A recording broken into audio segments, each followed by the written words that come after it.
When anxiety follows you even on the days when nothing is wrong, it's not stress anymore. It's a story your body has been carrying for years, one you may not even realize you're still living inside. And today, we're going to open that story gently, piece by piece, so you can finally understand what's been happening underneath your skin. By the end of this video, you'll know 6 clear signs your anxiety isn't random, isn't weakness, and isn't your fault. It's trauma speaking through your nervous system. And more importantly, you'll learn how to hear what it's been trying to tell you so you can finally begin to heal. Imagine this with me. It's early morning. You're sitting in your car in a parking lot. You're not late for anything, you're not in danger, and yet your chest is tight. There's a heaviness behind your ribs, and your mind feels like it's holding its breath. You say to yourself, "I'm just stressed." But the truth is, nothing stressful has actually happened today. Still, your body is reacting as though something bad is about to happen, as if history is repeating itself in real time. You grip the steering wheel, trying to rationalize the feeling away, but the pressure doesn't move. The silence in the car feels too loud, and your heart is beating like it's running from something you can't see. This is the moment most people dismiss. The moment people say, "I don't know why I'm like this." But your body knows. This is how trauma whispers. Not as a memory, but as a sensation. What you're feeling isn't weakness, it's physiology. When you've lived through emotional wounds, painful environments, or experiences that overwhelmed your ability to cope, your nervous system can become conditioned to stay alert, even long after the threat is gone. This creates a type of anxiety that doesn't respond to logic because it isn't coming from thoughts, it's coming from neural pathways your brain built to protect you. Here's what's happening inside your body. Your amygdala, the alarm center, becomes hyperreactive. It fires quickly, predicting danger even when none is present. Meanwhile, your prefrontal cortex, the part that reasons, analyzes, and calms you down, struggles to take the lead. Add cortisol imbalances and overactive stress circuits, and suddenly everyday life starts to feel like a battlefield. Trauma-based anxiety often shows up in patterns. Patterns that confuse you. Patterns that make you think, "Why can't I control this?" Patterns that don't match the situation you're in. That's what we're exploring today. Because once you can recognize the signs, you can finally understand yourself with compassion instead of frustration. The first sign is that your anxiety doesn't match your environment. You may wake up already anxious before the day even begins, or feel fear in situations that should feel safe. Trauma teaches the nervous system to stay on guard, so even small uncertainties feel like threats. And you might think you're overreacting, but you're not overreacting.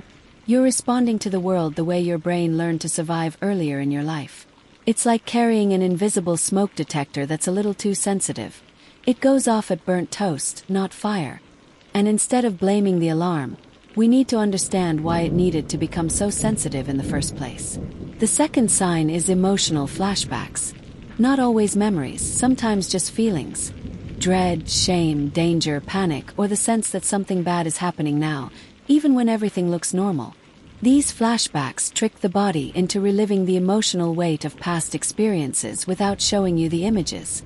It's the anxiety that feels irrational, but hits with the force of something very real. The body stores sensations, tones of voice, patterns of silence, facial expressions, power dynamics, things the mind may forget. But the body never forgets. And when something today resembles something from back then, the body responds instantly.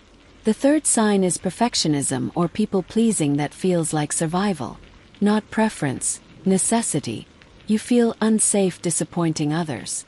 You fear being misinterpreted. You apologize constantly. Your anxiety spikes if someone is upset with you or even slightly distant. This isn't personality. It's hypervigilance rooted in trauma.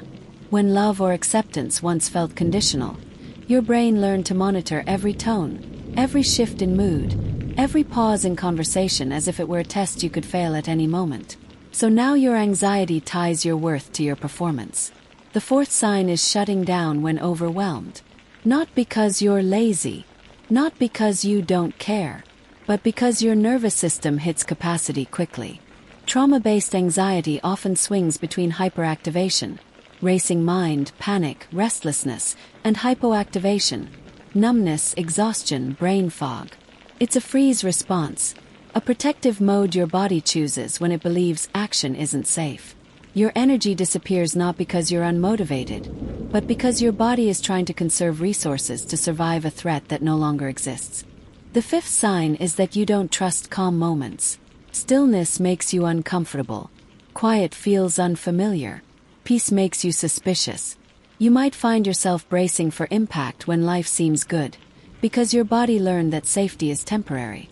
Trauma-based anxiety convinces you that something will go wrong if you relax. This creates a cycle where you stay busy, distracted, or tense even when you desperately want rest. The sixth sign is that your body reacts before your mind understands why. Tight chest, stomach knots, shallow breathing, shoulders crunching toward your ears, heart racing, eyes scanning the room. You feel something shift inside you, and only later do you realize you were triggered. Trauma often appears first as a body response, not a thought. This is why traditional logic-based advice doesn't always work for trauma-driven anxiety. You can't outthink a survival instinct. Here's where we go deeper, 'cause I want you to notice something. Throughout your life, you may have believed your reactions were too much. You may have blamed yourself for being anxious, sensitive, emotional, or fearful. But none of those responses began as flaws. They began as adaptations. Your anxiety was never random. It was intelligent, protective, and rooted in real experiences. Even if those experiences were subtle, chronic, or minimized by the people around you. Trauma isn't always loud. Sometimes it's silent. It's the childhood home where emotional safety was missing. The relationship where you learned to walk on eggshells. The parent whose love felt unpredictable. The friendship where you learned your needs were too much. The environment where expressing emotion was punished. The experiences where you didn't feel seen, safe, soothed, or supported. Anxiety becomes the language your body speaks when words aren't enough to protect you.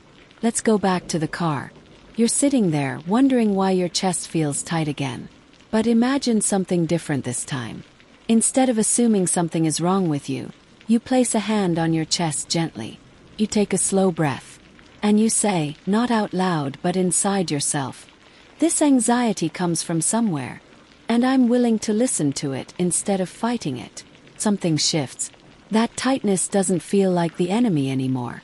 Feels like a younger version of you asking for attention. That's the beginning of healing. Trauma-based anxiety isn't cured by force or logic. It's healed through understanding, through safety, through consistent nervous system regulation, and through rewriting the patterns your body once believed it needed to survive.